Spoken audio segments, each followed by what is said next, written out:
¿Qué tal? Bienvenidos a este su podcast. Hoy tengo el honor de poder platicar con Jorge Sierra, al fin, en este espacio. Después de varios años, ¿no? Sí.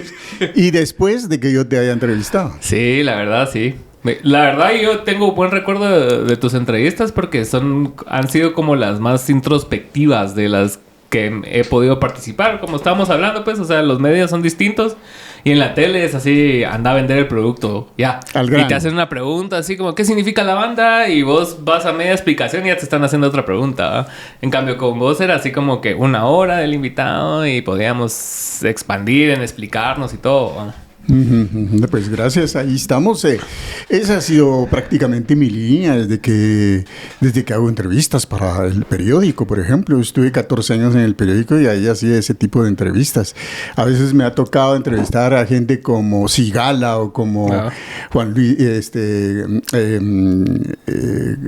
Julio Iglesias, por ejemplo, o Santana, que te dan 10, 15 minutos, y es una cosa así. Pero tratar de profundizar en esos 10, 15 minutos también es un reto. ¿Y cómo te preparas para entrevistas así express? Vas directo al grano, al ¿no? grano, sí, al grano, ya no tanto rodeo. Tal vez la primera pregunta es más relajante, ¿no? Es más suave, pero ya las demás se van bien. Y se va lo que yo quiero saber específicamente y ahí. Sí, nosotros acabamos de tener una experiencia, pero como producción, con Siempre Incómodo, el creador de contenido. Él tenía una entrevista con el ministro de Gobernación. Ajá. Y supuestamente iba a ser 1 hora, ¿va? Entonces llegamos ahí a la zona 1 y todo listo, que no sé qué. Y después ahí te vas enterando de otra cosa, ¿va? Y te van diciendo, no, es que casi no tiene tiempo, es que está cansado, es que aquí, es que allá. Y al final le dieron 15 minutos, ¿no?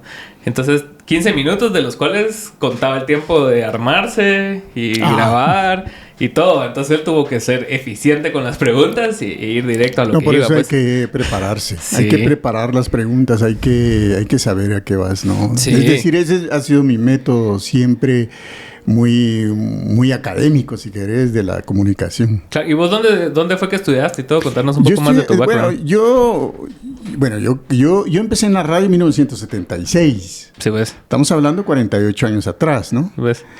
Todo era distinto, ¿eh? Así todo era distinto. Tuve la suerte de encontrarme con gente pues que eran ya grandes locutores. Bueno, a mí me gustaba la radio desde mucho más joven. Claro. Yo escuchaba Radio Juventud. Radio Juventud fue en 1972, 73. Radio Exclusiva nació en 1971, que era heredera de la ¿cómo se llama? Ahorita se me fue el nombre. Pero estamos hablando Radio AM. Claro. ¿Sí? Sí. Okay. Y estamos hablando de Radio AM. Entonces a mí me gustaba mucho la radio. No me acuerdo cómo se llama esta radio, pero Radio Exclusiva. Me encantaba la radio y la escuchaba en la noche. Y no se diga Radio Juventud. Y esos locutores de antes. Radio Juventud era una radio pirata en aquel entonces, ¿sabes? Wow. Porque a veces no sabías en dónde estaba su sede. Y a veces encendía la radio y no estaba al aire. A veces empezaban a las 10 de la mañana y terminaban a las 12, 1 de la mañana, 3 de la mañana. Sí, pues. Porque antes las radios eran de 6 a 12 de la noche, 11 de la noche. Claro. Así funcionaban los horarios de las radios antes. Sí tenían fin. Porque tenían operador también. Ahora dejan el software de automatización de programación y ya no necesitas un operador. Es que incluso la televisión era así, ¿no? O sea, como después de cierta hora ya solo se miraba la señal así. Exactamente. Gris. Y así pasaba con la radio. A mí me gustaba mucho la radio. Siempre me ha gustado mucho la radio. Yo soy un hombre de radio prácticamente. Y bueno, después me brinqué al medio escrito y al primer medio escrito que me pasé fue a Prensa Libre y después fue a Revista Crónica, cuando ya fue un poco más seria la cosa. Y donde también tuve la suerte de encontrarme con... Bueno, estuve en varias radios en el 76, estuve en Radio Corporación, estuve en Metro Estéreo. Ahí me encontré un caudal de cosas y de gente muy buena en radio, que hacían radio. Claro. Sí, es decir, era un equipo. Sí, pues. Y luego, trabajábamos todo lo que hoy se habla como discurso radiofónico, ¿no? Y luego me apareció la oportunidad de trabajar en Revista Crónica y ya dejé la radio, la Metro Estéreo, y la tuve que dejar. Ahí llegué a tener 4 o 5 programas de radio. Bastante. De ellas Revolución Rock, la gente todavía se acuerda de Revolución Rock, pero tenía también un programa que se llama Stereo Jazz, tenía La Noche en Europa, La Hora Brasileña, y bueno, 4 eran entonces. Uh-huh. Y sacaba esos 4 programas a la semana. Era un trabajar. Era bastante pero trabajo. Me daba gusto estar ahí. Uh-huh. Sí, estaba Otto Soberanis, estaba Rafael Ovalle, estaba Estuardo Salatino. En fin, una serie de... Sí, pues todos apasionados así de la música y todo. Jerez, estaban varios ahí, colegas y grandes compañeros de radio. Otto Soberanis, te digo, era uno de los grandes motores creativos. Uh-huh. Y Tonito García, que todavía ahora trabaja en otras estaciones, que era el encargado de producción. Uh-huh. En fin, de ahí me pasé a Revista Crónica, comencé el periodismo ya más en serio, de manera que me convertí en digamos, un anfibio, ¿sí? De la comunicación. Me estaba muy bien entre la radio y el medio escrito. Y hoy por hoy se me da bien. Yo me siento muy cómodo en los dos, ¿sí? En periodismo escrito llevo así oficialmente desde 1991, 92. Sí, porque has estado también incluso en Nómada y en lugares así, ¿verdad? Bueno, sí, después en Nómada, uh-huh. Colaboré con Nómada y estuve en otros medios también, Sala de Redacción, bueno, otros medios escritos. Y aparte bueno, entonces, y académicamente, pues en la Universidad Da Vinci. Okay. Yo soy egresado de la Universidad Da Vinci, sí. Sí, pues aquí acabamos de estar en la Universidad Da Vinci ahorita, que fuimos a un, Centroamérica Mercado Musical, que lleva a Marielos Alonso y los de Primavera, Red Primavera. ¿Cómo no? La Danta, ¿no? Ajá, Danta y Red Primavera estaban hablando ahí explicando más que todo qué es un mercado musical, la diferencia entre un mercado y una feria musical y todos esos rollos, ¿verdad?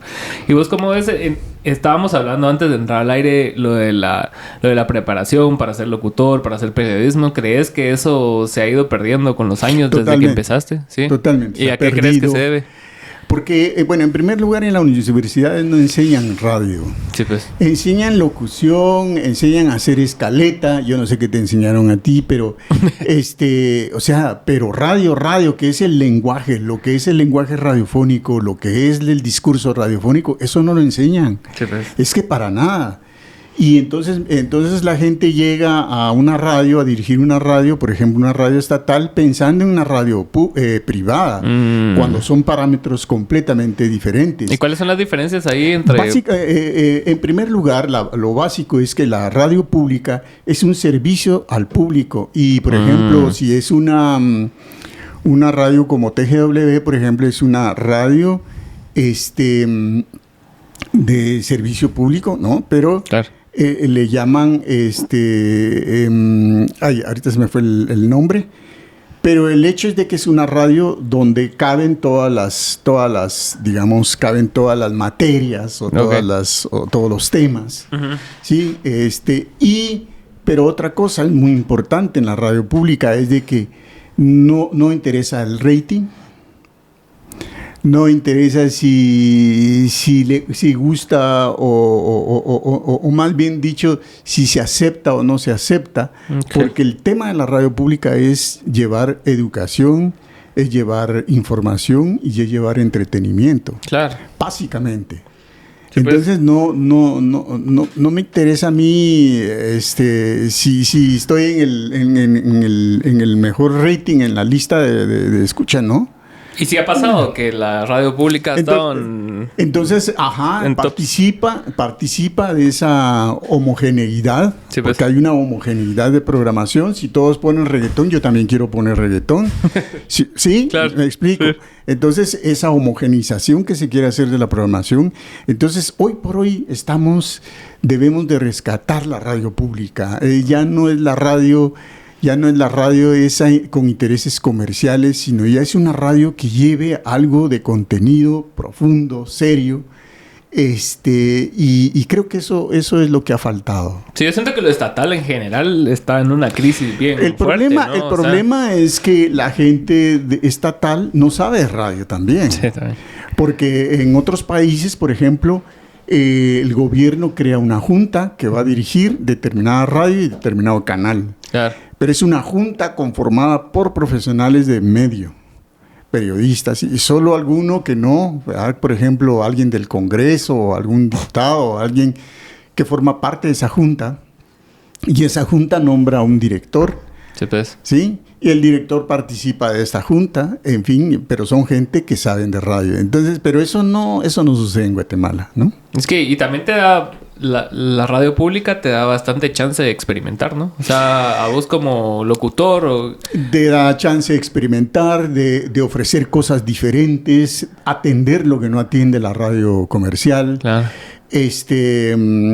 Generalista, ese es el nombre de la radio. Por ejemplo, en caso de TGW es una radio generalista, es decir, que acepta a niños, va dirigido a un público niños, a familia. Que hasta tiene como sus butacas y su teatrito. Bueno, y en ese caso, ¿verdad? Sí, pero tenían esa visión de antes. Claro. La cosa es de que las radios generalistas son mucho más amplias, ofrecen deporte, ofrecen información, ofrecen todo eso, mientras que hay radios especializadas, como es el caso de Radio Faro. Radio Faro Cultural es una radio especializada en música clásica. ¿Sí? Entonces, gran radio, y entonces son diferentes conceptos totalmente. Y no competir con la radio privada. Ese es otra cosa. Y muchas veces, como pasa con la BBC de Londres, es que ellos son mejores que las radios comerciales. Sí. ¿Por qué? Porque tienen buena producción, cuidan a sus locutores, cuidan los programas que van a transmitir. La otra vez presentaron en la noche La Ilíada y la Odisea. Wow. ¿Sí? Imagínate conformar todo eso, todo eso en radio con efectos y toda la cosa. Es una cosa espectacular. Claro, yo me acuerdo que de niño todavía escuché radionovelas. Imagínate. Y eso ya no existe, pues. No, ya, bueno, sí se está dando. ¿Sí? Radio Faro y TGW todavía tienen algunos programas. Ok.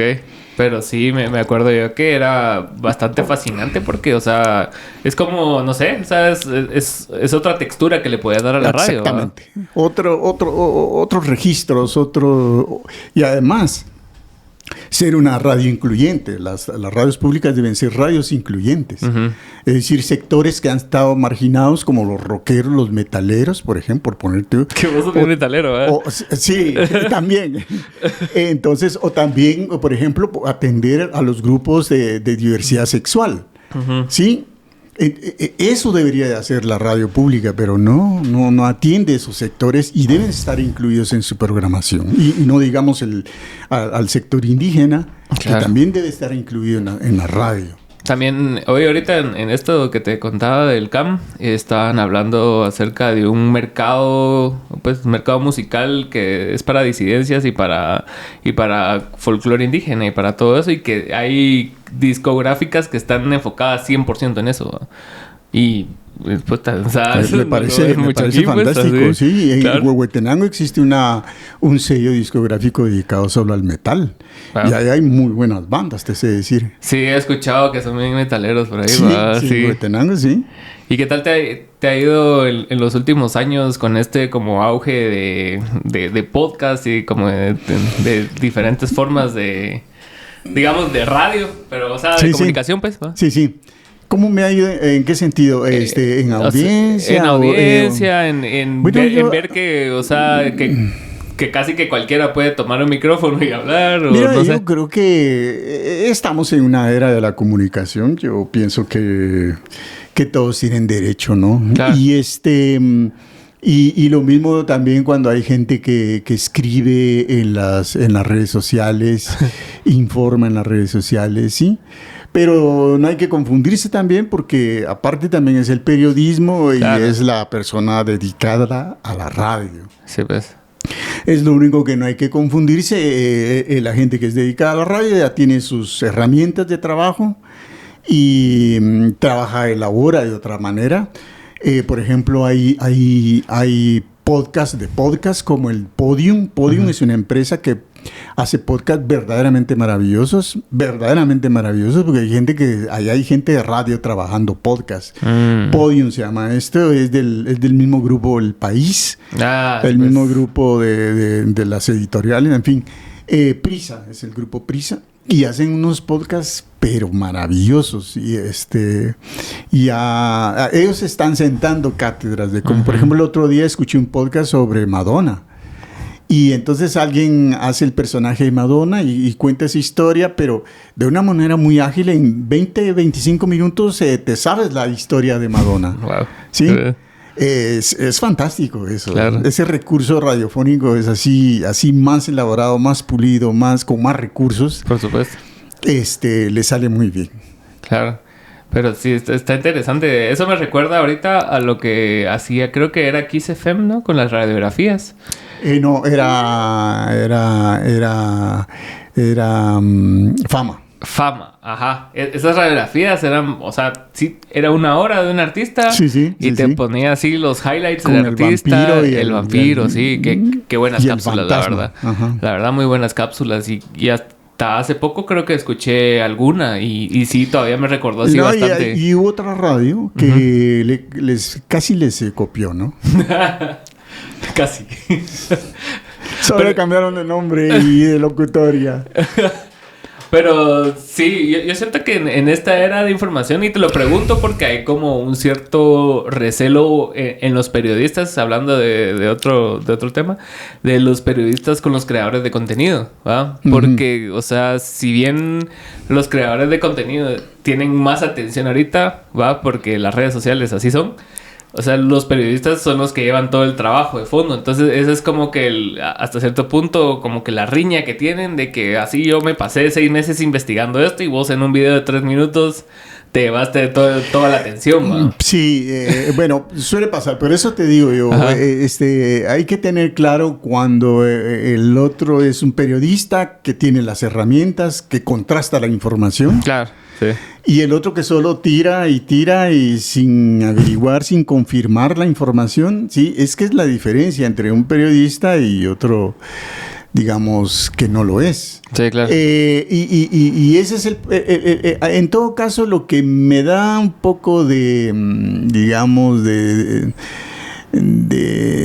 no de molestia, sino como es el hecho de que no se pueda hacer esa diferencia. Claro. Ese sería para mí lo único. El único pero. Sí. Sí, pues. Es que al final que decides el público, ¿verdad? Pero por ejemplo en las críticas de música que yo hacía antes, ahora hay gente que hace críticas también. Claro. ¿Verdad? Sí, y pero bueno, afortunadamente a mí todavía me siguen leyendo, entonces sí. Que no he hecho mucho en los últimos años, porque lo que pasa es de que también yo no trabajo de gratis. Sí. Yo me convencí que yo no voy a trabajar de gratis, entonces yo escribía crítica porque me estaban pagando y me estaban dando ese espacio y yo agradecidísimo, ¿no? Por supuesto. Y escribo de música, me he convertido en un periodista musical y afortunadamente me pagan por eso. Ajá. Pero ya hacerlo por hobby ya como que mejor atiendo otras cosas. O sea, yo te soy sincero y aquí estoy haciendo muy franco. Me dicen, Jorge, ¿por qué no sacas un programa de nuevo Revolución Rock? El problema es que ninguna radio quiere rock. No, pues. No les interesa para nada el rock. Y yo de sacarlo de hobby lo podría hacer, pero yo no trabajo de hobby. Pero Edgar Zamora va con su programa ese, ¿cómo se llama? Encambre, algo así se llama. Ah, sí. Que hace una línea bien fumada entre artistas, así como que si comparte productor con entonces le dedica un podcast entero a hablar del productor o del artista. Si algún, no sé, ingeniero de sonido trabajó con Nirvana y con Madonna. Que me parece que está bien, me parece que está bien, ¿no? Es decir, si tiene tiempo y tiene la dedicación y no tiene más que hacer, pues está bien. Sí. Pero yo, por ejemplo, tengo que distraerme en varias cosas, claro. ¿Sí? Porque tengo varios intereses. Es que sí, aparte abarcas bastantes géneros, pues no solo es uno, sino que tenés también así como que pasión por el jazz, pasión por otros géneros. Entonces... el año pasado me estuve muy metido en la música clásica también. ¿Ah, sí? Sí. ¿Y por qué? Porque estaba haciendo el enlace entre el ministerio y Radio Faro Cultural.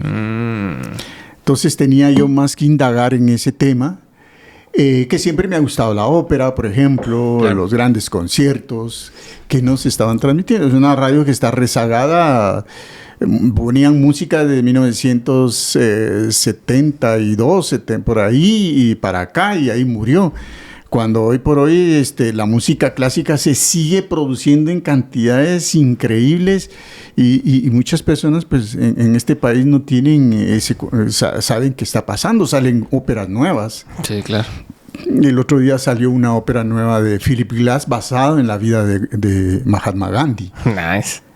¿Me entiendes? Sí, o sea, esas son cosas que deberíamos de estar transmitiendo en Guatemala. Claro. Pero, sí, pero aquí se preocupan mucho por, ¿qué? Un par de géneros y ya, ¿verdad? Sí, mucho. Y bueno, ha estado un poco descuidada, pero en fin. Es que es un tema... ¿Vos qué sentís que es como que el desinterés cultural que hay aquí con respecto a la música? No solo a la música que se hace aquí, sino que a cualquier cosa que no sea popular. ¿Cuál es esa desgana de no querer ir más allá de lo que está ahí enfrente de tus ojos? Pues? Bueno, lo que pasa es que volvemos a la radio. La radio pública. Te digo porque en la ley de radiocomunicación en su artículo 34, dice que las radios deben de difundir el 25% de su programación. Quiere decir que si yo transmito 24 horas, debo de transmitir 6 horas de música nacional. Y no pasa eso. Claro. Ahora, ¿por qué no lo hacen? Ellos argumentan de que hay libre mercado, hay libertad empresarial, libertad de mercado. O sea, ellos deciden lo que venden y lo que no venden. Claro. Pero no saben el daño que le hacen a la radio, la necesidad que tiene Guatemala de presentar a los artistas. Porque si lo presentaran, ya empezaríamos a hablar de una industria musical. Claro. ¿Verdad? Pero no, eso no lo entienden y volvemos, no saben de música, son dueños que están interesados en hacer dinero, pero de música y de servicio social y todo eso no les interesa, ¿no? Hace poco estaba hablando con el Monkey y que ellos hicieron un documental con Ajim, pero no sé quién más, y era un documental con la intención de vender la idea de que existe una industria musical, que podría existir una industria musical si las personas ajenas a la industria musical, empresarios, abogados, etcétera, cobraran interés en ella, ¿va? Y para mí es una gran idea, bastante titánica la labor de ir así, fueron a Quetzaltenango y tienen que ir además departamentos. Pero si las radios empezaran a divulgar música nacional, por ejemplo, poner música de Cameo Drive, empezaran a poner música de todos los grupos, de todas las chicas que están saliendo con grandes voces. Ahora está saliendo un buen grupo de mujeres cantantes muy buenas. Sí. Y si se difundiera todo eso, empezaríamos a crear una industria. Pero también venues. En Guatemala no hay venues. No hay venues. Tú quieres hacer una gira con Cameo Drive por toda Guatemala, no lo puedes hacer. Porque no hay venues, no hay equipo, no hay... en fin. El otro día nos pusieron a tocar ahí. ¿Conoces Sula en San Pedro de la Laguna? Sí. Que es un hostal, ¿va? Sí, sí. En el hostal atrás hay un bar que está a la par de la piscina y abajo hay una arena ahí que va al lago, ¿va? Ajá. Y ahí nos pusieron a tocar. Ah, bueno. Ajá, pero, o sea, no tenía las condiciones, pues. Es lo que te digo. Tuvimos que pelear para que llegaran generadores. O sea, hablamos de industria en México. Sí. Hablamos de industria en esos países donde, por ejemplo, un grupo mexicano puede perfectamente ahí, cambiarse de residencia porque las condiciones van a ser, o hacer las grandes giras por toda la Ciudad de México, por todo México, sí, ¿no? Puedes ir a Monterrey, por toda la República. Exactamente, porque hay venues, hay equipo, se difunde su música, hay medios de comunicación dedicados a difundir. Pero aquí yo aún todavía me resisto a creer que hay una industria musical. Sí, no en todo caso, es muy incipiente, apenas se está construyendo. Sí, porque incluso las bandas que digamos grandes, o sea, muchas todavía siguen tocando covers, ¿va? O sea, todavía no han dado ese salto de decir, esa banda sí está moviéndose por su música. Son bandas de bar, pues, ¿va? Y así está difícil construir algo. O sea, Sí, sí. igual generan dinero, pero no hay como que más allá de eso, pues. ¿Va? Así es. Y es difícil. Tiqueteras, deben de haber más tiqueteras. Sí, no hay. Venda de tickets. Deberían de haber otras condiciones necesarias y facilidades también para que estos grupos se presenten, porque ya ves que hay que pedir permiso para presentarte a ti en el Teatro Lux. Sí. Y te ponen una serie de pegas y es una de trámites grandes. Entonces, es difícil. Incluso para artistas grandes es un tema porque, o sea, no hay lugares con condiciones adecuadas. O sea, te van a meter a un terreno baldío en Cayalá o a una bodega en Majadas. Así es. Eso, O sea, no hay venues así en condiciones excelentes, a excepción del Teatro Nacional. Eso sí, cabrón. Sí, es un gran tema ese, ¿va? El teatro es un gran... Y para mí uno de los mejores teatros que hay en Guatemala es el Teatro de Liga. Es de los pocos teatros, ese es bueno. de los pocos teatros que tiene piano. Es cierto. Una vez fui a una semana del jazz ahí. Ajá. Y así, otro rollo. O sea, sí, tiene luces. O sea, el músico llega a tocar, papá no se preocupa de conseguir luces, ni de alquilar sonido, ni alquilar piano. Ahí lo va a tener. Claro. ¿Sí? Ajá. O sea, muchos deberíamos de tener unos 10, 15, 20 teatros como ese en todo Guatemala, ¿no? Y hay uno. Y es como, y hablando de la cultura, debería de... en Venezuela creo que hicieron un censo, más o menos un estudio de cuántas orquestas sinfónicas deberían de haber en Venezuela, porque ellos tienen este programa de orquestas. Ok. Y pues lo que proponen es que haya por lo menos una orquesta sinfónica por 1 millón de habitantes. Puta, sí. Entonces, si es así, si eso fuera cierto, Guatemala debería de tener por lo menos 14 orquestas sinfónicas, ¿no te parece? Sí. Pero, y le tiene miedo a Venezuela aquí, ¿no? Sí.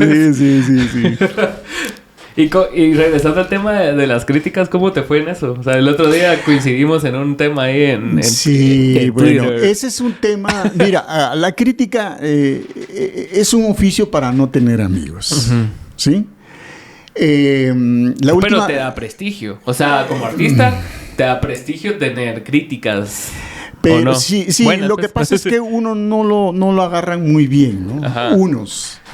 Muchos, hay madurez también, te voy a decir, hay muchos con mucha madurez, me escriben, me agradecen y luego hasta me retan. Yo quiero que vayas ahora a mi nuevo concierto o escuches mi nueva música. Ajá. Por favor, llega, me gustaría que escucharas mi nueva música, ¿no? Ajá. Entonces, tal vez puede ser que yo les haya, criticado mal en anterior concierto y ahora me reta porque él piensa que ha mejorado algunas cosas, ¿no? Claro. Y eso me gusta. A la fecha todavía me siguen enviando música. Mire, escuche mi nuevo disco, me mandan el enlace. Uh-huh. Mire, acabo de grabar este single. Me gustaría saber su opinión. Yo, pues, en la medida de lo posible les hago un comentario, ¿no? Sí. Pero sí, también hay gente que es muy bélica. Sí, y ahí hubo un grupo, o no te lo voy a decir, pues no me vayas a insistir, pero hubo un grupo que mandó una carta cuando yo estaba en Crónica y también cuando estuve en el periódico. Okay. Pero cuando estaba en Crónica pidiendo que mientras yo estuviera trabajando en Crónica, ellos no querían mantener ninguna relación con Revista Crónica. Sí, y luego también en el periódico, y te digo, hay gente que ha mandado sus cartas. Hubo una persona que quiso hacer una campaña de conseguir firmas para que me despidieran del periódico. Wow. Entonces, ego frágil. Sí. Y es que lo que pasa es de, como yo les digo, y varias veces he explicado el tema de la crítica, y el problema es que muchas veces los músicos, en particular los músicos que yo he visto, sienten que tienen a la, ¿cómo se llama? A las nibias de las, ¿cómo se llama? De las musas, sí, que les acaricia muy especialmente a ellos y a nadie más, y por eso no les puedes decir nada. Claro. Sí, me acuerdo. Seres especiales. Me acuerdo que tuve la oportunidad en algún momento de compartir banda ahí en un proyecto de, ¿cómo se llama esta chica? Tita Moreno. Ah. Y cabal, ahí había una queja generalizada de que no eras músico y de que no sé qué. Y yo les decía, porque pues, no tengo nada en contra tuyo. Y también no es como que me has hecho malas críticas. Y si para mí, sentir ha sido objetivo. O sea, este disco tiene esta rola buena, esta cosa no la entendí, no sé por qué estaba ahí. Y pasas a lo siguiente, pues va. Entonces, yo les dije, o sea, que igual en ningún país consideraba yo que los críticos de música tenían que ser músicos, pues. O sea, si miras en Inglaterra, en Francia, en todos los medios, es así como que conocen a ese brother que es crítico de películas o de música y que si dio su crítica es porque tiene conocimiento de él, no porque sepas tocar o no un instrumento te hace conocedor de la música, pues, ¿verdad? Así es, mira, ese argumento me estás diciendo, lo han dicho desde hace años. Claro, me imagino. Y entonces, si fuese cierto, todos los que critican a la política no deberían de hablar de política porque no son políticos. Exacto. Si fuera cierto, todos los que van a ver un partido de fútbol y juzgan al deportista y no juegan fútbol, no deberían de hablar de fútbol. O cuando hablas como... por ejemplo, un libro o una película. Yo no puedo hablar mal de la película porque no soy cineasta. Claro. Me explico. Ajá. Y luego, pues también otra cosa es que les he aclarado que yo soy, ¿cómo se llama? Un crítico periodístico. Claro. Yo hago crítica periodística. Entonces, no es una crítica académica. Porque entonces voy a aburrir a la gente con todos los acordes mayores y los acordes menores y entonces ese es un problema realmente, sí. Porque no se llega a visualizar eso, imagínate. Y luego, ¿cómo se va a enojar Madonna con el crítico del New York Times? Hace poco yo me acuerdo que esta revista NME, creo que es inglesa, ¿verdad? Ajá. NME, ajá. Que a veces hace como después de cierto tiempo revisitan las críticas que hicieron. Ah, ok. ¿Lo has visto? Entonces, a veces le pusieron un mal review a un disco que paró siendo súper icónico. Así, ponete... Es que eso también pasa. Así, Nevermind, de Nirvana, que tal vez cuando salió a nadie le gustó y que creció en el tiempo y que después es así como inevitable regresar a decir, bueno, sí la cagué, o sea, tal vez yo no vi eso. ¿Va? Exactamente, pero también tienen que tomarse en cuenta que para hacer el oficio de crítico, yo por ejemplo a mis alumnos yo no les digo que se dediquen a la crítica musical porque no da dinero. Lo que da dinero son deportes. Hablen de Messi, ¿va? Pero sí, ahí vamos a ver. Pero, por ejemplo, pero tiene condicionantes para ser crítico de música. Uno de ellos es tener un oído bastante, digamos, educado, ¿no? Okay. Uno. Segundo, conocer el contexto, ¿sí? Y tercero, haber escuchado horas y horas y horas y años y años y años de música. Claro. Mientras tanto, estás desprotegido. Pero si ya has cumplido por lo menos esos requisitos básicos, ya puedes empezar a hacer una tarea, ¿no? Es que es un tema, ¿va? O sea, porque sí. Es bien subjetivo también. No, te digo, he escrito varias veces sobre el tema, sobre eso. Y cuando lo haces, o sea, sí estás sujeto a todo vos, pues, o sea, el día que tuviste, el momento que lo escuchaste, lo que te hizo sentir cuando estabas cansado, cuando estabas feliz, ¿va? Entonces eso entra en juego sí, también, porque además pues. en la música es muy subjetivo, no es tanto como, por ejemplo, el teatro. Ajá. En el teatro no es tan subjetivo, te causa gracia, no, pero en cambio en la música sí tiene que ver un poco el estado de ánimo, ¿eh? Claro. Entonces por eso es mejor escucharlo en diferente horario y en diferente día. Ah, ¿eso haces vos? Sí. Ah, ok. Sí, para hacer un poco más... Escuchar más de una vez el disco, digamos. Ah, sí, por supuesto. Eso sí, eso es obvio. Sí. Sí, porque no... Ahí sí hay cambia. cosas que te escapan en la primera. Por ejemplo, lo que sí hago en la primera es, este tema está bueno, porque desde las primeras agarro yo, este tema no, este tema sí. Entonces lo vuelvo a escuchar y los temas que me gustaron los oigo ya con más detenimiento. ¿Por qué me gustaron? ¿Por qué? ¿Qué tienen? Sí, me ha pasado, por ejemplo, una música de Contra, por ejemplo, hay temas que, este es el éxito. O, por ejemplo, con Casa de Kelo, cuando escuché la Tercera Guerra, la Tercera Guerra Mundial, dije, este es el éxito. O por ejemplo, o Santa, ¿qué es? Matea Santa. Matea Santa, también el primer éxito, dije, ese tema es... Y a mí me hubiera gustado que continuaran en esa línea, pero ya no continuaron en esa línea. Pero son elementos que te capturan, sí, ¿verdad? que captan exactamente, que te atrapan y dices, bueno, aquí hay un gran éxito. A mí me hubiera gustado, ¿sabes? Te voy a ser sincero, aquí me voy a confesar. A mí me hubiera gustado, por ejemplo, trabajar en una disquera y ser el jefe del A&R. ¿Sí? Sí. O sea, captar artistas y ver repertorios. Creo que a mí me hubiera gustado mucho ese trabajo. Por supuesto que ahora es difícil, pero sí me hubiera gustado hacer ese trabajo. Es que es bonito, ¿no? O sea, como que estar siempre pendiente ahí a lo que está sucediendo. Y de hecho, algo que te llama la atención. pendiente y, por ejemplo, oigo esta banda sí está buena. Esta banda sí. O, por ejemplo, la vez pasada con Adriana Rosso, cuando la vi, cuando la presentaste, dije, esta chava tiene madera. Entonces, y yo ya la hubiera grabado, yo ya le hubiera hecho un álbum, o sea, sí. ¿Me entiendes? Pero en fin. Y por eso me gusta ir a veces también a diferentes conciertos, a diferentes actividades, porque tengo eso, ya es innato en mí. Descubrir, saber qué voces están surgiendo y cómo está el movimiento, porque además me sirve para mis clases de la universidad. Claro, y ahora como viendo para atrás, ¿cómo es el libro que escribiste ahí en conjunto con...? Yo creo que, bueno, ahorita que ya está un poco desactualizado, creo yo, ya está bastante desactualizado. Algunas cosas, por ejemplo, en cuanto a derechos de autor, la intención de ese libro era como hacerle conciencia al músico que lo que estaba haciendo era comenzar una empresa. Ajá. ¿Sí? Comenzar una empresa que tenía sus pros y sus contras. Claro. Por ejemplo, ¿por qué de que debería de hablarse del dinero cuando están formando una banda? Y cuando te vas, ¿qué pasa con el nuevo que entra? ¿Le vas a pagar lo mismo que ganan los demás o cómo?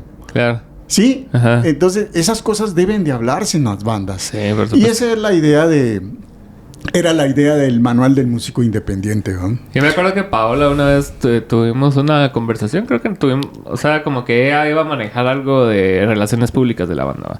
Entonces estábamos hablando y ella me contaba que en su época, cuando ella ponía música en la radio, que lo que hacía ella para que se pusiera más música nacional era que en lugar de como que separar las carpetas, digamos, de nacional, internacional, ella lo tenía mezclado todo en todo. Estaba bien. Entonces, que se fuera en aleatorio y así conseguías plays de todos lados. Una rotación equilibrada, equitativa. Exacto, sí. No 70% Bad Bunny y 30% el resto de la industria, ¿va? Así es. ¿Y cómo es tu relación con los nuevos géneros que se ponen de moda? Así como, no sé, el reggaetón ya no es nada nuevo, pues, pero ponerte corridos tumbados y cosas así que van surgiendo. ¿Cómo te vas llevando vos con esos géneros?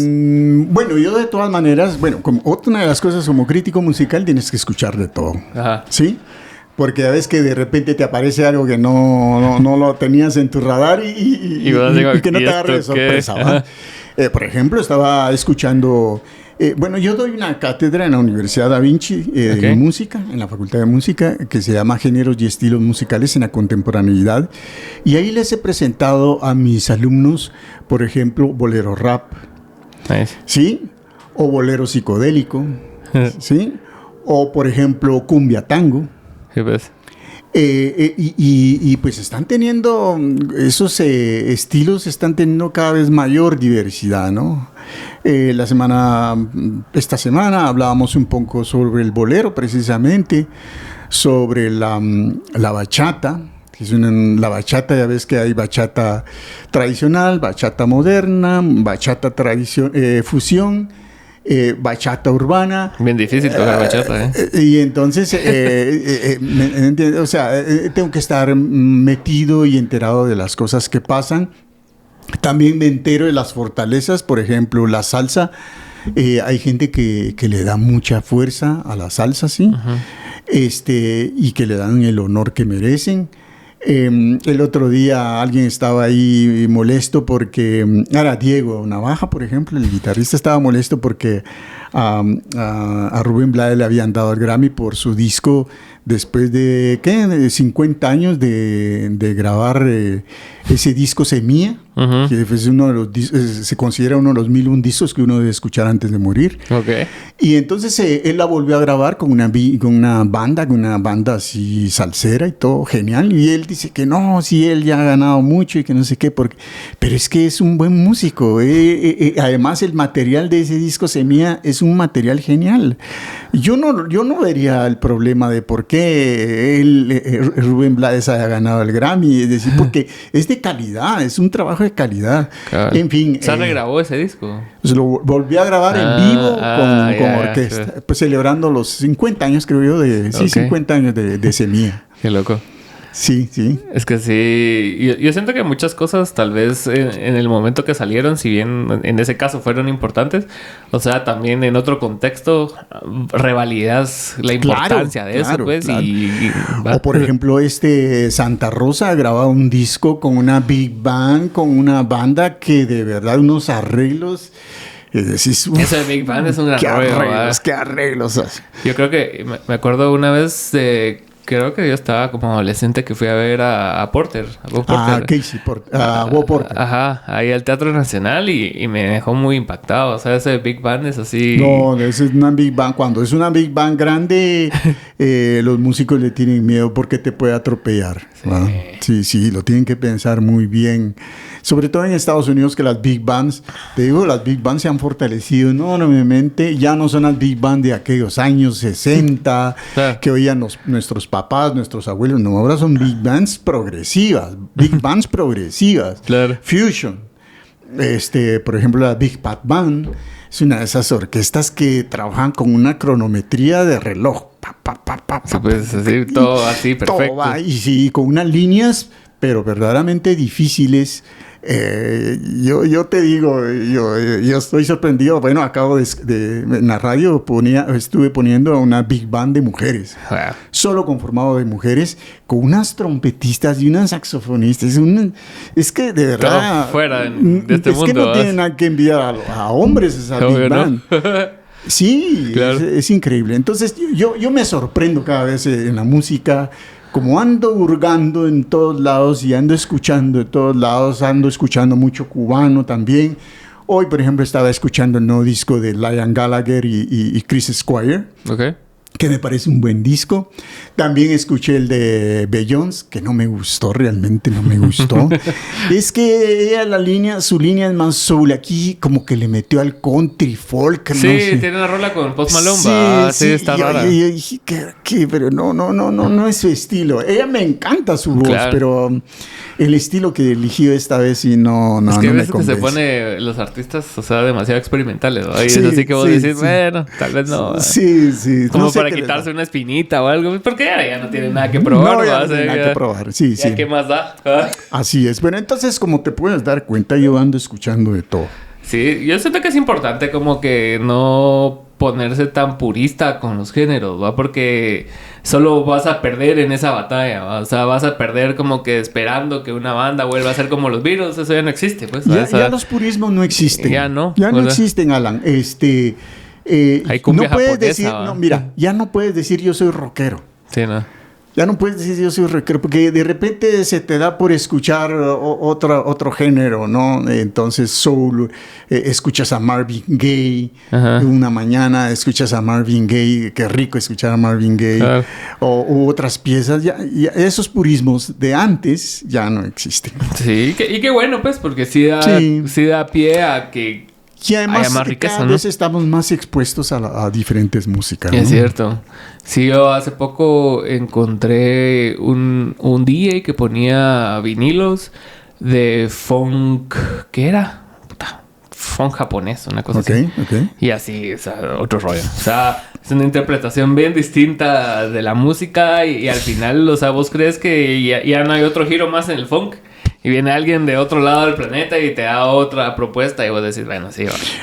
Yo tuve la oportunidad de vivir un par de años en Europa y, por ejemplo, ahí descubrí mucho la gran variedad de la música electrónica. Y me llegué a, de veras, empatinar mucho con la música electrónica. Ahí cuando empezaba Moby con sus primeros discos, ¿te acuerdas? Sí, pues. Entonces, es decir, diferentes situaciones también te van colocando en diferentes escenarios y te ves expuesto a otras músicas, ¿no? Y si entiendes más el contexto. O sea, y luego que también tenía yo, como productor de radio, tenía también mucho contacto con Radio Francia Internacional y ellos editaban un disco cada mes, me lo mandaban de las diferentes propuestas europeas, los nuevos lanzamientos europeos de diferentes artistas. Ajá. Y entonces aprendí a escuchar música de la India, de Checoslovaquia, ¿me entiendes? Uh-huh. Y hay cosas maravillosas. Sí. Así que sí. En eso, porque que no había mucho internet en aquel entonces, yo me vi expuesto a través de esa música que me compartía Radio Francia Internacional. Es que era la herramienta del internet, ¿va? Porque, sí. O sea, en esas épocas donde no había internet, era así como que si tenías un primo que vivía en otro lado y te traía un disco o algo, podías vos tener acceso a esas cosas. De lo contrario, o que fueras muy experimental buscando discos en el Duende o algo así, no sé. Pero sí, o sea, sí abrió muchas puertas, siento yo, y como que sí, como que expandió como que los colores que teníamos de este lado también. Así es. Yo he descubierto música pakistaní, cosas muy interesantes, sí, de Irán, ¿sabes? De Irán. En fin, a mí se me abren los ojos cuando oigo cosas increíbles. Descubrí a una cantante, canta precioso, era ¿de dónde era esta chica? No era de Irak, bueno, ahorita no me recuerdo, pero que no le entendía el idioma, pero cantaba precioso y la melodía era fantástica, ¿no? En fin. Así está la historia. Y ahora regresando un cacho a lo de la radio que estábamos hablando también, ¿cómo ves ahorita el futuro de la radio? Si es que... Mira, lo que pasa, yo creo que tienen que hacer un cambio. Claro. Yo creo que urge hacer un cambio en la radio porque escuchas el 98%, 99% de las radios se ocupan de poner música del recuerdo. Sí. Y yo deduzco entonces que pareciera que Guatemala le rinde culto a la nostalgia. Y sí. Y entonces, ¿por qué hacen eso? Están apostando a lo seguro, ¿sí? Porque eso es lo que va a generar atención del público y les va a generar, ¿cómo se llama? Les va a generar ingresos o publicidad, pauta. Uh-huh. Porque música nueva no quieren correr riesgos una música nueva. No. Y luego tampoco no hay curadores de música. En este país no hay curadores de música. Ese es otro oficio que me hubiera gustado hacer. Hoy, por ejemplo, Idagio, yo no sé si sabes, hay varias ahora ya, pero Idagio es una app uh-huh. de música clásica, ¿sí? Es británica. No, perdón, alemana. Okay. Alemana.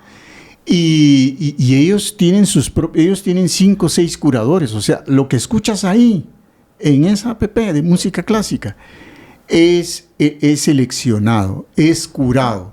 Mm. No te ponen cualquier versión de Beethoven, de la Quinta Sinfonía de Beethoven, ¿verdad? Entonces, te ponen la de la filarmónica, sí, tal. Sí, te ponen a los mejores directores, a las mejores orquestas, las mejores grabaciones, si son nuevas, las incorporan. Entonces, eso no existe en la radio. Y en cuanto a música nueva, no hay música nueva. Es decir, la gente se informa de la música nueva a través de YouTube. Sí. Y a través de otras fuentes. Ajá. Pero a través de la radio, no. Es que ya no. Y entonces eso para mí es triste, ver que la radio ya no... Antes yo sí descubría música nueva a través de la radio. Yo Sí, en también. mi época. En mi época. Yo también me acuerdo que había un programa en Atmósfera que se Ajá. llamaba Noctámbulos. Ajá. Con Teque, George Teque. No lo escuché. Y puta, empezaba el programa, empezaba tarde. Empezaba como a las 9, 10 de la noche. Yo tenía, ¿qué? 11, 12 años. Y sí, o sea, ahí te ponían música así diferente. O incluso en MTV 2. Ujú. Me acuerdo yo que También, la sí. franja de la noche era así, ya se ponía más indie, más así, más interesante. ¿Va? Sí, pues, sí, pues. Ajá. Pero hoy no pasa eso. Ya no. Ahora todo es curado, mal. Y todo es popular, ¿verdad? Y nostalgia. Sí. Nuevo casi. Hay un gap, hay una como brecha ahí que no se llena, ¿va? O es algo que está muy de moda, o algo muy viejo, pero todo lo de en medio sí ni lo toca. Y ¿va? luego que también ha estado muy ausente el DJ en vivo que dé la información correcta. Ahora lo que hacen es entretenimiento Sí. más que dar información, ¿verdad? Sí. En Y fin. hablábamos eso de que contrataban influencers y eso para la radio, que, o sea, si bien te lleva cierta audiencia por el personaje, o sea, no aporta nada musicalmente, pues. Y Ah. de radio no sé cuánto sepa, el lenguaje radiofónico no sé cuánto lo sepa. No. Ese es uno de los problemas. Pero tú te ves en Estados Unidos, la mayoría de los DJ ya son gente mayor, ya son gente, no son jovencitos ahí jugando, pues, o no es gente ya mayor que con seriedad te presenta el disco. El nuevo disco de Beyoncé, el nuevo disco de Liam Gallagher, en fin, esas son las cosas que deberían de estar pasando, pero no pasan. Sí, está difícil, ¿no? Está difícil Y vos- porque y- no quieren gastar. y vos Ellas qué- quieren más ingresos Sí. que egresos. ¿Y qué crees que puedan hacer ustedes? O sea, los locutores o algo así, no sé, como que algo más online, Bueno, o algo más así. cada no sé. quien tiene su propia batalla. Yo, por ejemplo, he sabido Rafael Ovalle, que es un buen locutor, Ujú. sabe de radio. Se dedicó a dar clases en la universidad, ya no está en radio. Ok. Y otros así han hecho. Y yo quiero insistir en seguir en la radio. Ujú. Otto Soberanes tiene su programa, me parece ya en TGW de nuevo. Yo voy a seguir insistiendo a ver si puedo seguir en radio, que la radio me gusta. Y le encuentro muchas posibilidades a la radio. Sí, aparte estás ahí desde hace rato, pues entonces es como ya tu hábitat o así.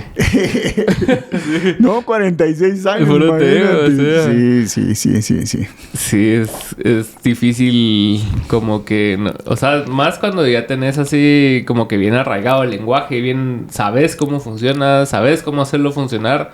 Entonces es más fácil Y es como regresar un a chip, eso. ¿sabes? Cuando entro a escribir como periodista escrito, pongo un chip. Y cuando entro a radio me pongo otro chip. Ajá. Y de hecho a la hora de escribir es diferente, ¿no? Es decir, a la hora del lenguaje radiofónico hay cierta redundancia, ¿no? Claro. En el medio escrito no existe la redundancia. No, pues no debería. ¿Y de política no hablas mucho vos, o sí? ¿Te gusta mantenerte al margen? Prefiero mantenerme al margen, aunque sí estoy muy enterado de las cosas, ¿no? Claro. Es decir, sí me mantengo al día de lo que pasa. Leo los reportajes de los colegas. Sí estoy enterado. Y tengo muchos amigos que están metidos en el tema del análisis político. Entonces también es eso o sea, no estoy desligado de ese tema. Claro. Yo estoy, pero no lo hago porque tampoco me gustaría distraerme en otra cosa, ¿sí? Sí, pues. Es como me dicen, Jorge, ¿por qué no escribes de teatro, o de cine o de danza? No, yo prefiero quedarme con la música. Es decir, prefiero hacer algo, una cosa bien, ¿sí? Y me meto a política, bueno, ahí hay que ver varios registros. Sí. Yo veo, por ejemplo, todos los analistas que salen ahora políticos dándole recetas al presidente y no tienen ni 2, 3 meses de haber empezado, ya le están diciendo lo que debe de hacer y lo que no debe de hacer. Y Claro. todo. Entonces, no. Es como lo que hablabas del deporte, ¿va? Todos tienen la solución, ¿va? Es así como que, ajá, ya tuvo que haber pasado para allá, ¿va? Sí. Y no. ¿Y cuáles son tus recomendaciones de lo que ha salido este año? O sea, de discos o artistas que vos hayas dicho, puta, ahorita en 2024, de lo que ha salido hasta la fecha. Bueno, de Chris Squire me gustó. Uh-huh. ¿Qué te puedo decir yo? No me gustó el no de... es que a veces... Y sabes que estoy escuchando muchos artistas nuevos, ajá, como esta chica, la Bajos, es una española. Ok. Que es como la nueva Rosalía. Sí, pues. Pero es bien interesante. Bueno, Elefantes acaba de sacar, pero una recopilación. ¿Te acuerdas del grupo Elefantes? Elefante. Ah, ok. Sí, pues acaban de sacar una recopilación, pero no ofrecen nada nuevo. Es que también me pongo a escuchar de todo. Sí. Pero, a ver, ¿qué más? Latino. Yo tenía por ahí algo latino que sugerir.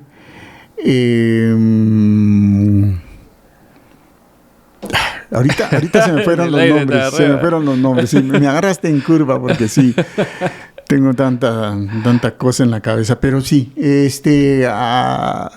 hay muchos grupos, están surgiendo muchos grupos. Pero la oleada esa española es bien interesante, ¿verdad? La oleada cubana también. Ajá. ¿Sabes? No sé, no he escuchado ninguno. Lo que pasa es que nosotros no nos enteramos mucho de Cuba. No, solo cosas malas, ¿verdad? Yo afortunadamente tengo un recibo. Lo que pasa es que yo estoy suscrito a varias cartas, newsletter de disqueras o de revistas de diferentes países. Okay.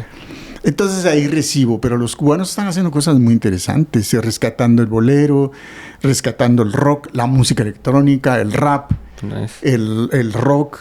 Y tú sabes, yo no sabía que en Cuba tenían muy buena historia de rock, pero la tienen. Claro. La tienen. Hace poco estaba escuchando un concierto de Audioslave en Cuba. Ah, ok. Que era como la primera vez que una banda americana tocaba ahí después de no sé cuánto tiempo, en 2005. 2006, imagínate. Y muy bueno, la verdad. No, sí, los cubanos son muy, muy buenos. Lo que pasa es que también Guatemala, por ejemplo, está muy agringado, ¿verdad? Está muy agringada, pero también tiene más influencia de los ritmos afrocubanos. Sí, pero, por ejemplo, le quitamos de vista a los ritmos afrobrasileños.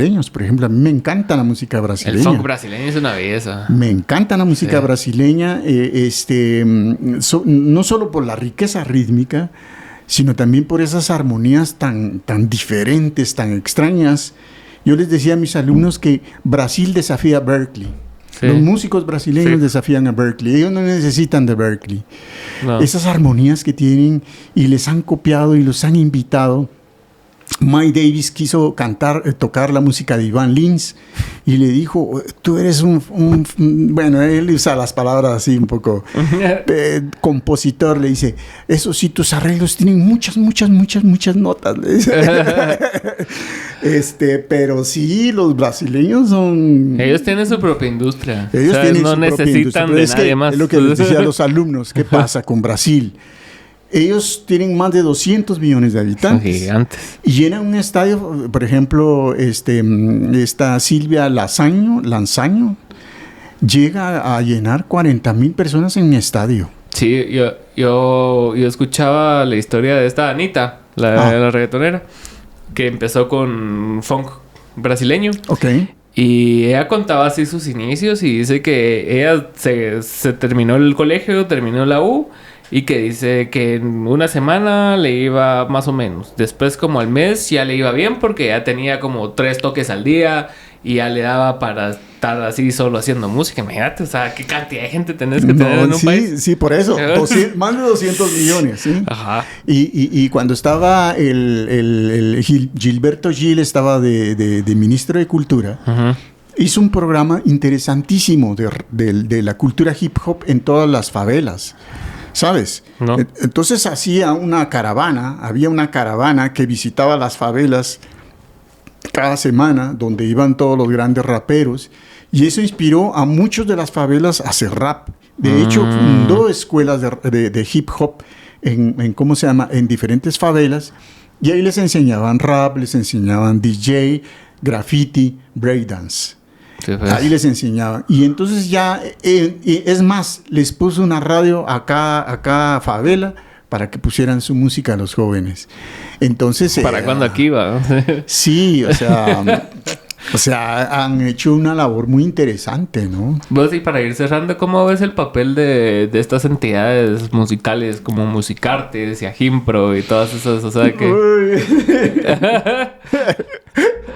Bueno, yo lo que te puedo decir es esto. Que son legítimamente, que deben de existir, están legítimamente aceptadas por acuerdos internacionales que firmó Guatemala desde hace muchos años. Claro. Entonces, en principio... la legitimidad no se la quitamos. La legitimidad no se la quitamos. Ahora, las formas de trabajo es lo que... en las que se puede diferir mucho. Por ejemplo, bueno, aquí seguramente van a escuchar y te van a escribir cuando yo diga esto, pero por ejemplo, estamos esperando. La AEI, por ejemplo, es Asociación de Intérpretes y Escritores, ¿no? Pero no es de intérpretes. Intérpretes es para Agimpro. Porque ellos sí cubren, ¿cómo se llama? Derechos de autor, derechos conexos. AEI no. AEI solo registra a compositores y autores. ¿Sí? Es diferente. Sí, pues, y ahí metieron la palabra intérprete, en fin. Bueno, ese es hay un problemilla, ¿no? Desde el nombre. Y bueno, luego Agimpro, te puedo decir, yo estuve en una estrecha relación con Agimpro un tiempo. Hay buenas intenciones, aunque siento que en los últimos años se ha cerrado un poco en un círculo ahí, no sé. Entonces, habría que abrir el círculo. Abrir el círculo y en todo caso fundar otra sociedad de gestión colectiva. Eso me podría hacer a mí, me sonaría muy bien, que creo que podría hacer. Yo considero que esa es una buena solución. Que pueda ofrecer otras cosas, ¿no? Que pueda ofrecer diferentes otros elementos que ofrecen las otras dos para el bienestar del músico. Claro. Porque, por ejemplo, en Inglaterra hay una asociación que ayuda al tema de la salud de los músicos. Y aquí no. Entonces tú te retiras a los 70, 80 años de músico o te pasa algo, en Inglaterra acudes a esta asociación, a esta sociedad. Y aquí no, pues, o sea, no se prevé eso en el futuro. Sí, y debería de preverse, porque todos vamos para allá, sí, o sea, y tampoco, o sea, si ves como que lo que gastan en accidentes y en gastos médicos es una nada, o sea, hace poco fui a una asamblea ahí de Musicartes y estaban hablando de, ¿qué? Como 6,000 pesos de gastos médicos porque alguien se los pidió, pero no era así como 6,000 pesos. O sea, no, ¿qué es 6,000 no es pesos? un programa, digamos. No es un programa. No hay un seguro, no hay nada. Simplemente es así como que... Ok. Bueno, pues yo sé que van a brincar y van a mandar cartas, pero yo ya estoy acostumbrado. Los abogados. Ahí, los abogados. Que no, Jorge Sierra dijo en el podcast de Alan. En fin. Aquí cayó una vez porque vino un abogado que él está... ve registro de propiedad intelectual y más o menos ha tenido contacto con música y cosas así, pero no es su como que su área de expertise. Entonces él habló de memoria y dijo mal el nombre de una de las asociaciones y me cayeron encima porque dijo, creo que Musicartes en lugar, era Agimpro y dijo Musicartes.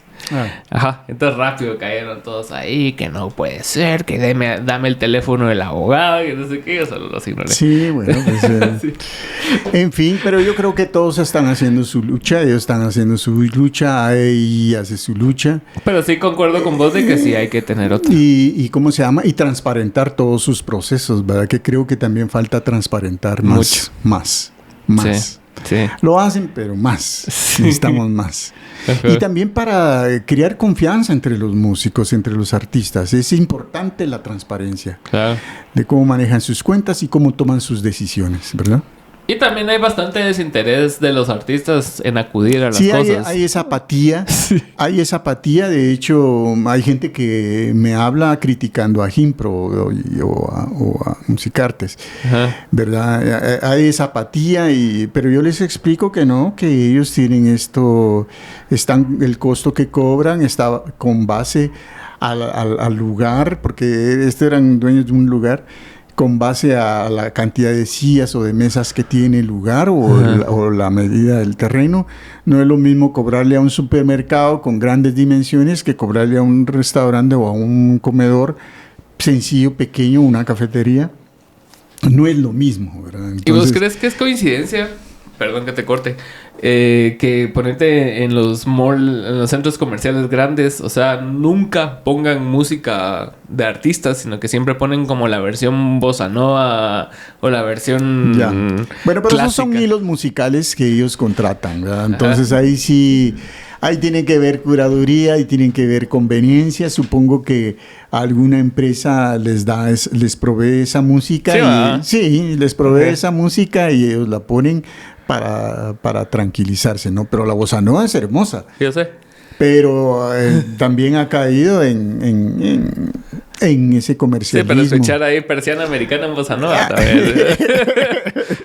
Sí, pasa. En fin, a mí me da mucho gusto estar aquí, Alan. Gracias a vos por estar aquí. Ya teníamos pendiente esto desde hace un par de 3 años, ¿no? Antes de la pandemia, ¿no? No, esto empezó en 2021. Entonces sí, 3 años. A ver, sí, hace 3 años. Pero bueno, anda por estar aquí y está abierta la invitación para una segunda parte. Basta, bueno, perfecto. Ahora Estamos pues, ahí puestos. Gracias, pues. Bye. Hasta luego.